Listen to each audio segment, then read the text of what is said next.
Assalamualaikum warahmatullahi wabarakatuh. Yang terhormat dosen pengampu mata kuliah dasar-dasar Humas Ibu Riza Gustiara Rahayu, SIKOM, MIKOM, dan teman-teman yang saya banggakan. Kami dari kelompok 6 yang terdiri dari saya sendiri, Siti Pujajiah. Saya Intan Wulandari. Saya Rizky Nugraha.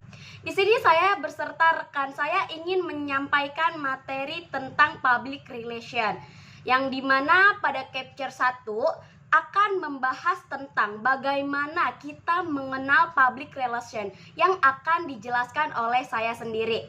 Di pertama, itu kita mengenal apa itu public relation. Nah, public relation adalah kegiatan yang berkaitan dengan menjalin hubungan baik dengan publik sasaran.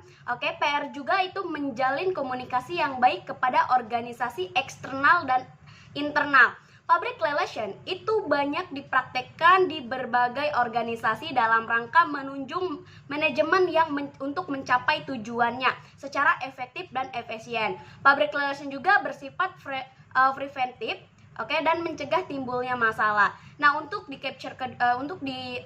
pertanyaan kedua itu saya sendiri akan membahas tentang konsep public relation, yang dimana di sini praktik public relation juga memiliki fungsi manajemen, yakni mendorong kemampuan dan saling menjaga arus komunikasi yang menciptakan pengertian, kemudian penerimaan dan kerjasama antara organisasi dengan berbagainya. Lalu di sini juga termasuk melibatkan diri dalam manajemen untuk merespon tanggapan terhadap opini publik.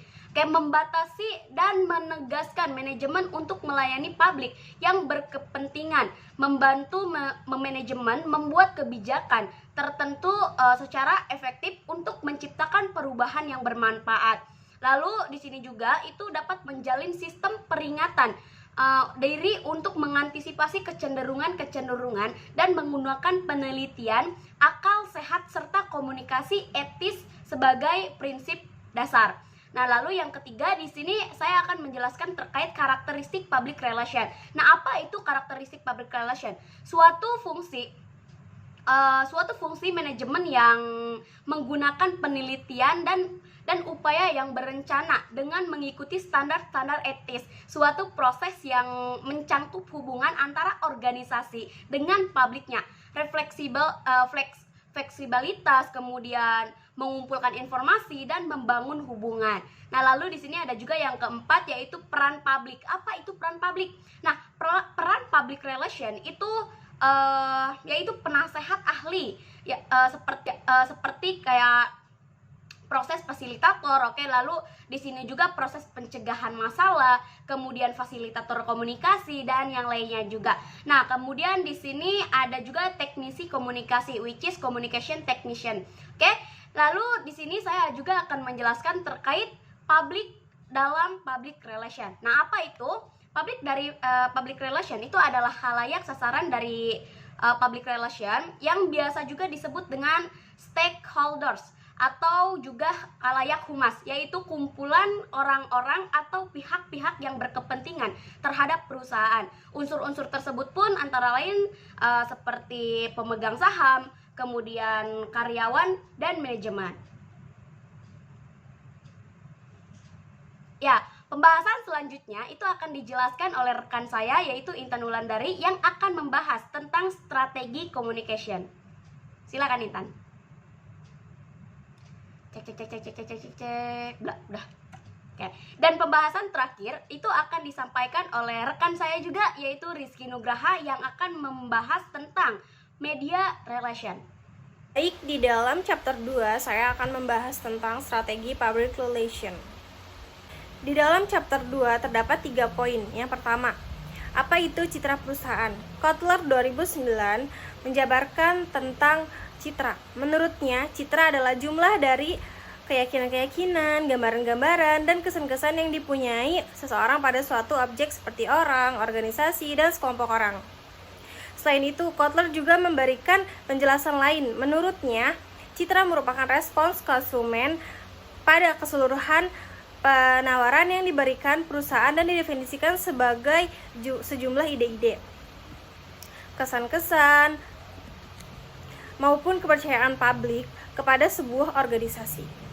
Webster 1993 mendefinisikan citra sebagai gambaran mental atau konsep mengenai sesuatu, sedangkan menurut Frank Jenkins 2004, citra adalah kesan, gambaran, atau impresif yang tepat sesuai dengan kenyataan atau sosok keberadaan berbagai kebijakan personil atau jasa-jasa dari suatu organisasi atau perusahaan.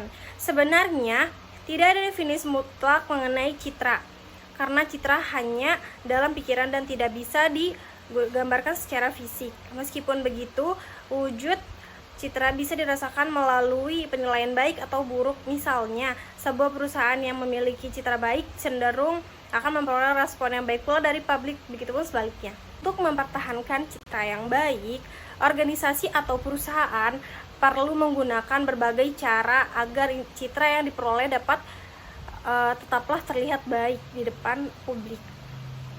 Somerat dan Ardito tahun 2004 menjelaskan efek kognitif dari komunikasi yang sangat berperan dan memiliki pengaruh terhadap proses pembentukan citra seseorang. Masyarakat memandang citra suatu perusahaan atau organisasi melalui informasi yang diterimanya. Citra adalah hal yang penting dari suatu perusahaan atau organisasi. Citra harusnya selalu terus dibangun dan dipelihara. Mengapa begitu? Karena citra yang baik dan menarik konsumen untuk memiliki suatu produk dan jasa yang ditawarkan. Baik, dalam poin kedua ini yaitu strategi pembentukan citra perusahaan. Pembentukan reputasi dan citra perusahaan yang harus diperhatikan oleh public relation, yaitu ada 7 nih. Yang pertama, kemampuan finansial. Suatu perusahaan atau organisasi tentu membutuhkan dana untuk memproduksi barang atau jasa. Tidak hanya itu, alat-alat dan tempat yang digunakan untuk usaha pun membutuhkan dana. Oleh karena itu, kemampuan finansial perusahaan atau organisasi sangat berpengaruh dalam citra dan reputasi perusahaan. Yang kedua, pelayanan yang bagus. Kepuasan pelanggan akan pelayanan yang bagus membuatnya menjadi pelanggan setia. Namun, jika pelayanannya buruk, dampaknya adalah citra dan reputasi perusahaan akan menjadi buruk pula. Nah, yang ketiga nih ya, ada mutu produk yang bagus. Produk ada 2 macam, yakni produk barang ataupun jasa. Tingkat kepuasan pelanggan terhadap suatu produk atau pelayanan harus selalu dipantau, karena pelanggan yang puas akan produk atau jasa ditawarkan biasanya akan menjadi pelanggan yang baik. Nah, yang keempat, fokus kepada pelanggan. Perusahaan atau organisasi sudah sewajarnya memperhatikan pelanggan atau konsumennya.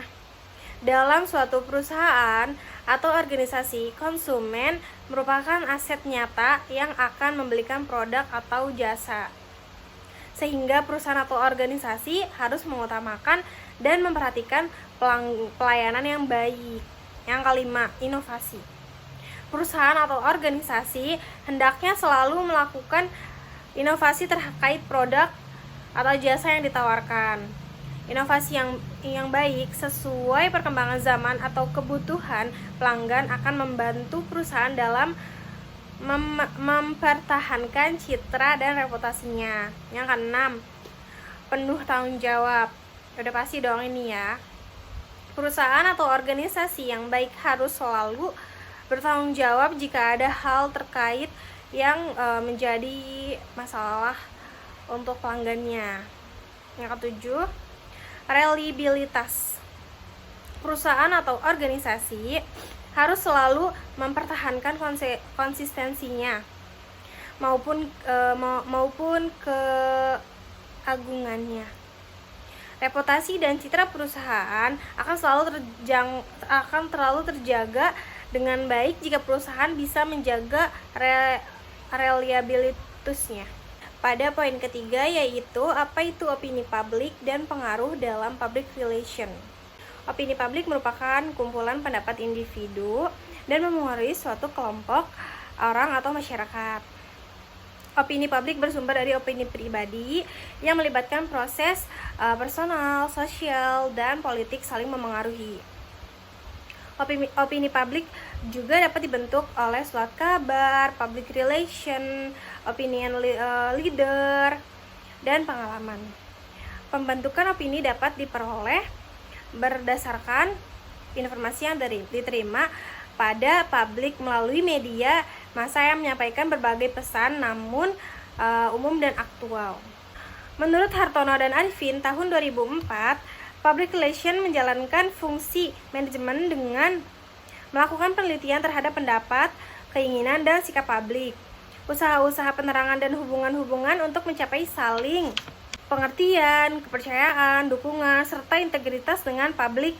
Public Relation dapat menyampaikan informasi melalui eksternal house journal yang merupakan penerbitan kalangan sendiri untuk masyarakat luas.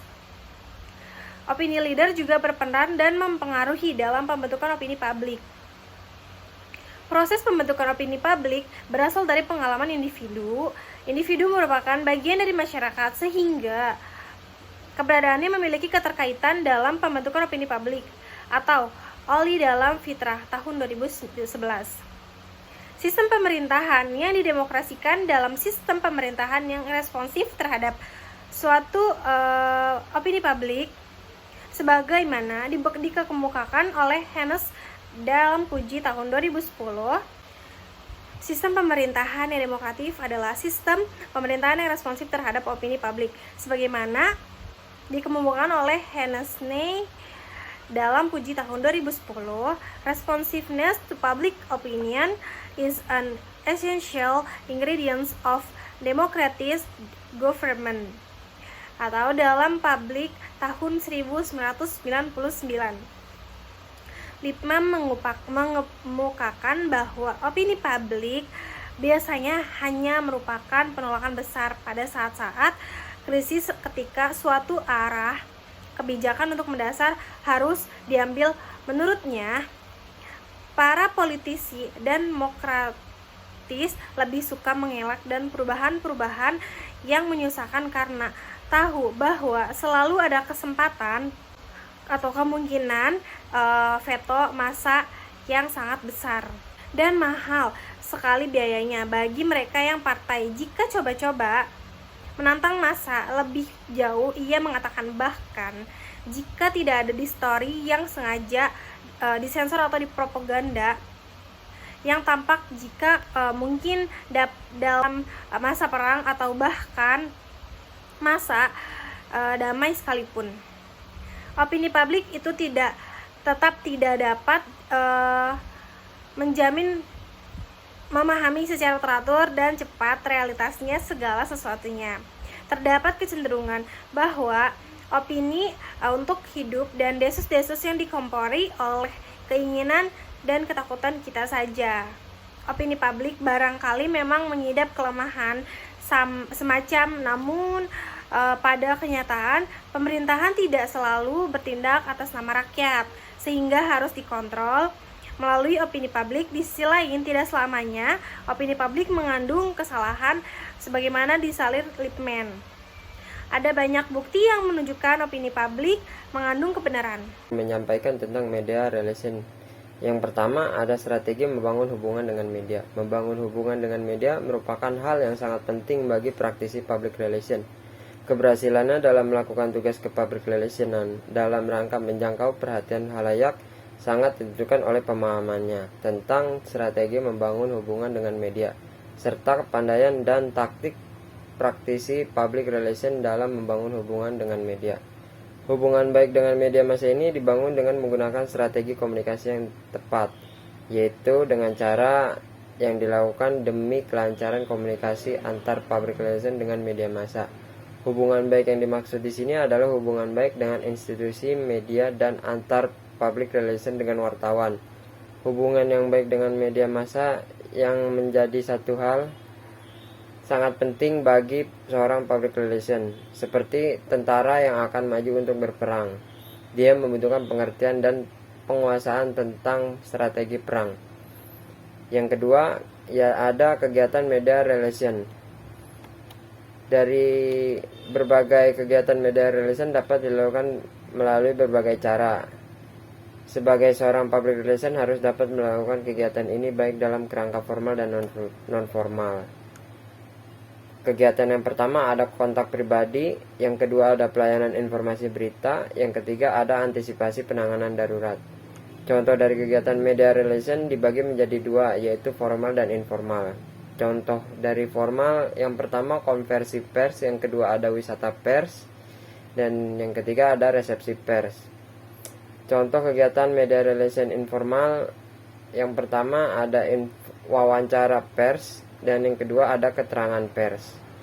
Habis itu ada fungsi media relation. Fungsi media relation yang pertama menjalin hubungan baik antara perusahaan atau instansi dengan media, mendekatkan diri dengan media sehingga ada kemudahan akses dalam publikasi. Yang ketiga, kekuatan efektif dalam menyebarluaskan informasi, mengenalkan atau menjaga loyalitas publik. Yang keempat, media yang efektif untuk membentuk opini publik. Yang kelima, meningkatkan fungsi publisitas di media. Dan yang keempat, ada cara penulisan press release. Supaya press release yang kita buat bisa dipenuhi klasifikasi buat diterbitkan pada media massa, kita wajib ketahui metode penyusunan press release yang baik serta benar. Lewat metode penyusunan press release yang simpel ini, kita hendak bersama menekuni apa saja yang butuh kita jalani, serta sehabis menulis press release. Teknik metode penyusunan press release. Yang pertama, pikirkan serta cari intisari berita atau pesan dasar. Yang kedua, pakai tata cara piramida terbalik. Yang ketiga, pakai cara pakai faktor 5W1H. Dalam di media massa atau surat kabar, faktor 5W1H sangat berguna dalam mengantarkan informasi dengan tepat dan benar. Yang dimaksud dengan 5W plus 1H yaitu what, when, where, why, dan how. Dan cara keempat yaitu pakai ilustrasi yang menarik, dan cara kelima jalani pengecekan ulang, konfirmasi, serta pengiriman berita. Makasih. Mungkin itu saja dari kami yang kami sampaikan juga, kurang lebihnya mohon maaf. Wabillahi taufiq wal hidayah. Assalamualaikum warahmatullahi wabarakatuh.